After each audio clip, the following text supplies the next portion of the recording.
Cell membrane. Cell membrane provides shape, protects the inner organelle of the cell, and acts as a selectively permeable membrane. Centrioles play a role in organizing microtubules that serve as the cell's skeletal system. Cytoplasm, responsible for the cell's metabolic activities. Golgi apparatus, it is mainly involved in secretion and intracellular transport.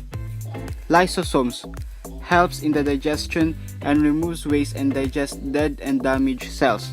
Therefore, it is also called as the suicidal bugs. Mitochondria, the main sites of cellular respiration and also involved in storing energy in the form of ATP molecules. Nucleolus is a dynamic membraneless structure that performs ribosomal RNA synthesis and ribosome biogenesis as its principal function.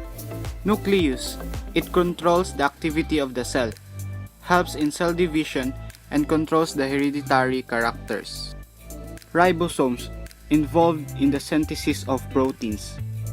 Rough endoplasmic reticulum, studied with millions of membrane-bound ribosomes, is involved with the production, folding, quality control, and dispatch of some proteins. Smooth endoplasmic reticulum is closely linked to lipid synthesis and metabolism, as well as the generation of steroids hormones.